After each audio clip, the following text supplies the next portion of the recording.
जय हिंद दोस्तों, आशा करता हूँ आप सभी लोग अच्छे होंगे, मस्त होंगे और अपनी परीक्षा की प्रिपरेशन भी अच्छे से कर रहे होंगे। बच्चों, आज हम लोग आपके साथ 40 प्रश्न हिस्ट्री के ऐसे डिस्कस करेंगे जो आपके प्रतियोगी परीक्षा में बार बार पूछे जाते हैं। चाहे वो बच्चों एसएससी लेवल है या फिर कह सकते हैं कि जीएस जहाँ जहाँ पूछा जा सकता है, वहाँ के लिए ये प्रश्न आपके लिए काफ़ी ज़्यादा इंपॉर्टेंट होगा।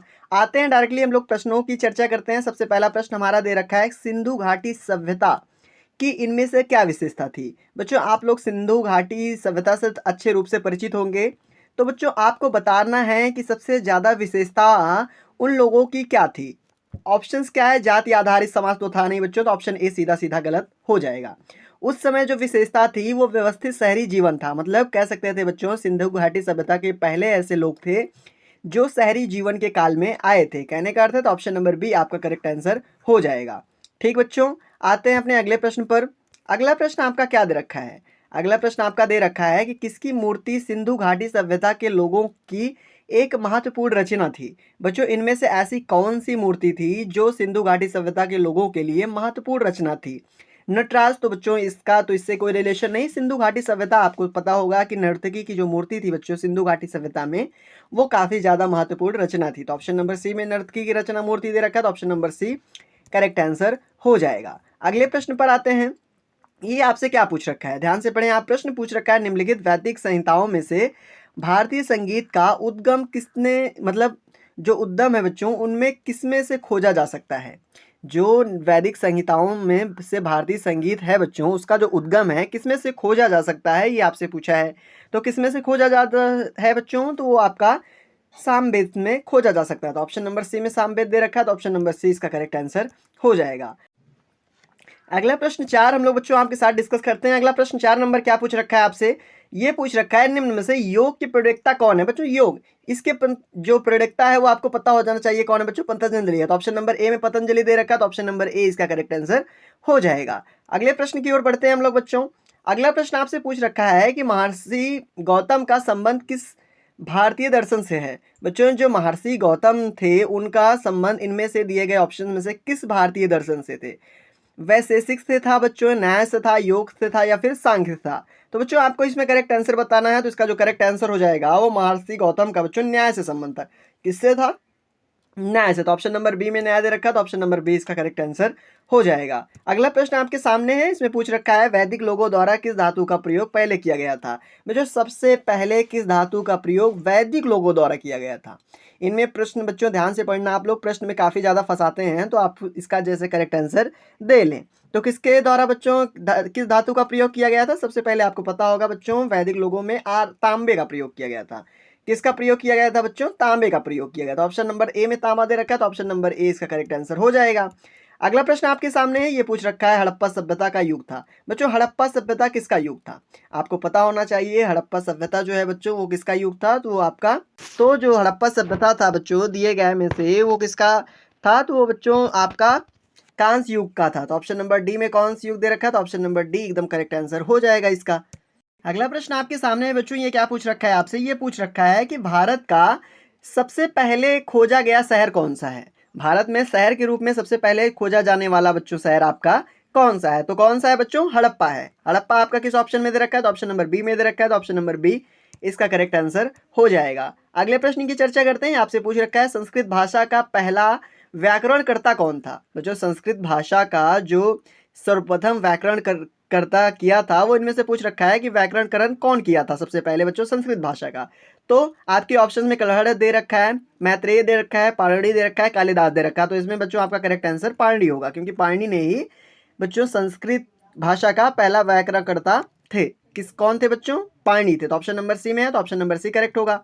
अगला प्रश्न आपके सामने ये पूछ रखा है, पंचतंत्र के लेखक कौन थे। तो बच्चों, पंचतंत्र के लेखक आपसे इसमें पूछ रखा है, तो कौन थे बच्चों, विष्णु शर्मा थे। तो ऑप्शन नंबर डी में विष्णु शर्मा दे रखा है, तो ऑप्शन नंबर बच्चों डी इसका करेक्ट आंसर हो जाएगा। ठीक है, आते हैं अपने अगले प्रश्न की चर्चा करते हैं बच्चों। अगला प्रश्न पूछ रखा है, भगवान बुद्ध ने अपनी अंतिम सांस कहाँ ली थी। प्रश्न अच्छा है बच्चों, आपके एग्जाम में पूछा जाता है कि अंतिम सांस कहाँ ली थी। कहाँ ली थी बच्चों, आपका कुशीनगर में ली थी। तो ऑप्शन नंबर बी में दे रखा है कुशीनगर नगर, तो ऑप्शन नंबर बी इसका करेक्ट आंसर हो जाएगा। अगला प्रश्न क्या है, ये पूछ रखा है वह शासक कौन था जिसने राज सिंहासन पर बैठने के लिए अपने पिता बिंबिसार की हत्या कर दी थी। बच्चों बिंबिसार की हत्या करके सिंहासन पे कौन बैठा था, यही आपका प्रश्न है। तो बच्चों बिंबिसार का पुत्र अजातशत्रु था, तो उसने ही अपने पिता की हत्या कर कर वहां पे बैठा था। तो कौन किस नंबर में, तो ऑप्शन नंबर डी में दे रखा है, तो ऑप्शन नंबर डी बच्चों इसका करेक्ट आंसर हो जाएगा। अगले प्रश्न की चर्चा करते हैं। अगला प्रश्न आपका कह रखा है कि मौर्य वंश के बाद किस वंश ने मगध पर शासन किया था। बच्चों मौर्य वंश के बाद मगध पर शासन करने वाले राज्य आपसे पूछ रखा है, तो बच्चों शुंग वंश था, तो ऑप्शन नंबर सी में शुंग दे रखा है, तो ऑप्शन नंबर सी इसका करेक्ट आंसर हो जाएगा। अगले प्रश्न की चर्चा करते हैं। इसमें पूछ रखा है बच्चों ऐसा कौन था जिसे लाइट ऑफ एशिया के रूप में भी जाना जाता था। किसको लाइट ऑफ एशिया के रूप में बच्चों जाना जाता था। अगर बात करें लाइट ऑफ एशिया के रूप में, तो बच्चों इनमें से महावीर स्वामी को लाइट ऑफ एशिया की संज्ञा दी जाती थी। तो ऑप्शन नंबर बी में दे रखा है, तो ऑप्शन नंबर बी इसका करेक्ट आंसर हो जाएगा। अगले प्रश्न की चर्चा करते हैं। अगला प्रश्न आपसे पूछ रखा है तीर्थकर, जो तीर्थकर है बच्चों, इस शब्द किस धर्म से संबंधित है। ये शब्द इनमें से दिए गए ऑप्शन में से किस धर्म से संबंधित है, तो ये जैन धर्म से संबंधित है। ऑप्शन नंबर सॉरी बच्चों सी में जैन धर्म दे रखा है, तो ऑप्शन नंबर सी इसका करेक्ट आंसर होगा। अगले प्रश्न की चर्चा करते हैं।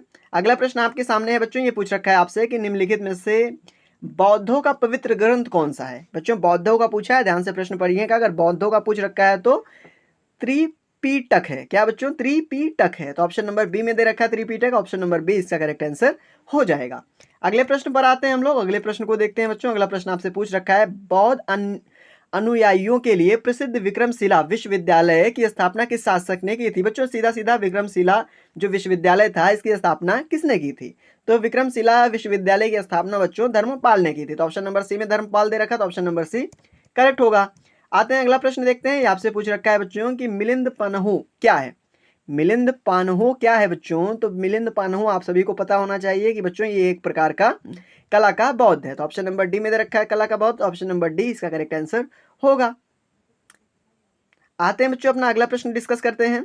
अगला प्रश्न है कि निम्नलिखित में से कौन विदेशी यात्री सबसे पहले भारत आया था। दिए गए ऑप्शंस में से ऐसा कौन सा विदेशी था जो सबसे पहले भारत आया था। अगर बात करें बच्चों एक एक की, तो हेन सॉन्ग थे, ये बच्चों कुछ समय उपरांत आए थे। अगर सबसे पहले की बात किया गया था तो कौन है सबसे पहले, मेगास्थनीज है। तो ऑप्शन नंबर डी में मेगास्थनीज दे रखा है, तो ऑप्शन नंबर डी इसका करेक्ट आंसर होगा। अगला प्रश्न आपके समक्ष है बच्चों, ये पूछ रखा है कौटिल्य प्रधानमंत्री थे। तो बच्चों जो कौटिल्य थे वो किसके प्रधानमंत्री थे, राजा कनक के थे, या फिर चंद्रगुप्त विक्रमादित्य के थे, या फिर अशोक के थे, या फिर चंद्रगुप्त मौर्य के थे, या फिर बच्चों इनमें से किसी के नहीं थे। तो दिए गए ऑप्शंस में से जो करेक्ट आंसर होगा बच्चों आपका क्या होगा, चंद्रगुप्त मौर्य, क्योंकि कौटिल्य जो थे बच्चों, कौटिल्य को चाणक्य ही कहा जाता था, वो चंद्रगुप्त मौर्य के प्रधानमंत्री थे। ठीक है, अगले प्रश्न की चर्चा करते हैं। इसमें पूछ रखा है आर्यभट्ट और बराहमिहिर के सुविख्यात नाम से किसके युग के साथ संबंधित है। बच्चों कहने का अर्थ यह है कि आर्यभट्ट और बराहमिहिर के नाम से जो सुविख्यात है वो किसके युग से प्रसिद्ध है, दैट मीन किसके वंश से प्रसिद्ध है, पाल वंश से, कुषाण या गुप्त या फिर मौर्य। तो बच्चों किसके वंश से प्रसिद्ध है, तो इसका जो करेक्ट आंसर होगा बच्चों आपका गुप्त वंश होगा, क्योंकि जो गुप्त वंश है वही आर्यभट्ट और बराहमिहिर के सुविख्यात नाम से प्रसिद्ध है। ठीक है, आते हैं अपने अगले प्रश्न की चर्चा करते हैं। अगला प्रश्न आपका पूछ रखा है जूनागढ़ शिलालेख का संबंध किससे है। बच्चों आई होप काफी इंपॉर्टेंट प्रश्न है, इसका आंसर आप सभी बच्चों को पता भी होगा। तो जो बच्चों जूनागढ़ अभिलेख है वो आपके किससे संबंधित है, वो रुद्रदामन से संबंधित है। तो ऑप्शन नंबर सी में रुद्रदामन दे रखा, तो ऑप्शन नंबर सी इसका करेक्ट आंसर होगा।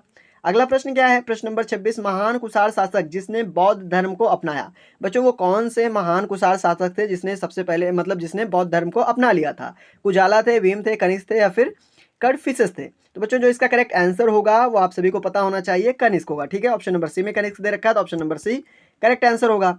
अगला प्रश्न आपके सामने ये पूछ रखा है बाणभट्ट निम्नलिखित में से किस भारतीय राजा का दरबारी कवि था। बाणभट्ट बच्चों इनमें से किस भारतीय राजा का दरबारी कवि था। ऑप्शंस क्या दे रखा है आपके, चंद्रगुप्त दे रखा है, और क्या दे रखा है, पुलकेशिन दे रखा है, और यशोवर्मन दे रखा है, और हर्षवर्धन दे रखा है। तो करेक्ट आंसर क्या होगा बच्चों इसमें से, इसका जो करेक्ट आंसर होगा वो बच्चों हर्षवर्धन होगा।